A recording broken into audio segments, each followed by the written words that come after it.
Friends, आज हम करेंगे समास का नेक्स्ट पार्ट। अब तक हमने किया समास की परिभाषा, इसके भेद में से 3 भेद हम कर चुके।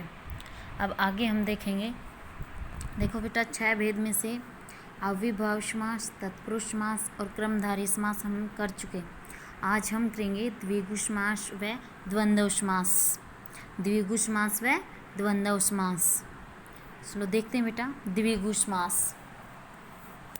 द्विगु समास, देखो बेटा, द्विगु समास के स्टार्टिंग का जो शब्द है, स्टार्टिंग का जो व्यंजन है द्वि, द्वि का मतलब 2, अर्थात ये क्या है, एक संख्या है। तो बेटा इस समास में पहला पद संख्यावाचक होता है।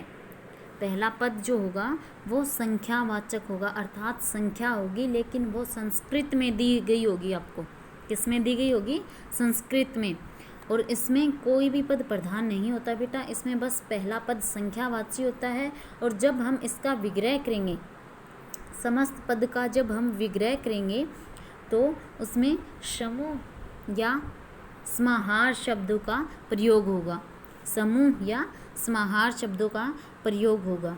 द्विगु समास में संख्यावाचक होगी, प्रथम पद या पूर्व पद संख्यावाची होगा। और इस जब समस्त पद का हम विग्रह करेंगे तो उसमें समूह या समाहार शब्दों का प्रयोग होगा। जैसे त्रिलोक, त्रि संस्कृत का वर्ड है, त्रि मतलब 3, लोक तीनों लोकों का समूह या समाहार।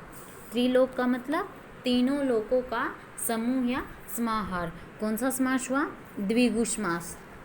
ऐसे इसके कुछ एग्जाम्पल और देखते हैं बेटा। जैसे चौराहा, जिसको हम हमेशा प्रयोग करते हैं, जहाँ 4 राहें आपस में आकर मिलती हैं, उसको हम क्या बोलते हैं? चौराहा, अर्थात 4 राहों का समूह। ऐसे ही चौमासा, 4 मासों का समूह। शताब्दी, 100 वर्षों का समूह। चवन्नी, 4 आनों का समूह। नवरात्र, 9 रातों का समूह।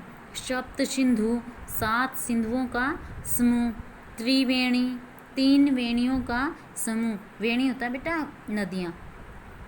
तो बेटा ऐसे काफ़ी एग्जाम्पल हैं जिनको आप देख के बता सकते हैं कि जिस समास में पूर्व पद संख्यावाची हो या पहला पद संख्यावाची हो और समस्त पद का जब हम विग्रह करेंगे तो समूह या समाहार शब्द का प्रयोग हो, तो वो कौन सा समूह समास कहलाएगा बेटा?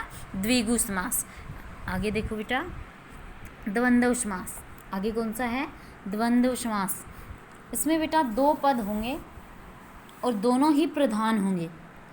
इसमें समस्त पद में 2 पद होते हैं ना बेटा, तो इसमें दोनों पद क्या होंगे? प्रधान होंगे। और आपको या तो इसमें योजक चिन्ह दिया गया होगा, अगर नहीं दिया गया है तो उस समस्त पद का विग्रह जब हम करेंगे तो और या शब्दों का बोध होगा।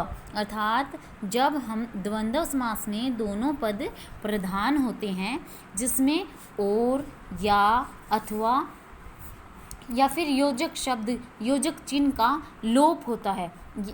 और, या, अथवा तीनों शब्द ये और इनके अलावा योजक चिन्ह का लोप होता है, या आपको योजक चिन्ह इसमें दिया भी जा सकता है। योजक चिन्ह का बेटा पक्का नहीं होता, किसी शब्द में दे भी दिया जाता है आपको और किसी में उसका लोप भी होता है। लेकिन जो 2 शब्द होंगे वो दोनों विपरीत शब्द होंगे, वो दोनों विपरीत शब्द दिए होंगे आपको और आपस में वो पूरक होंगे। ठीक है बेटा, तो इसका एग्जाम्पल देखते हैं बेटा।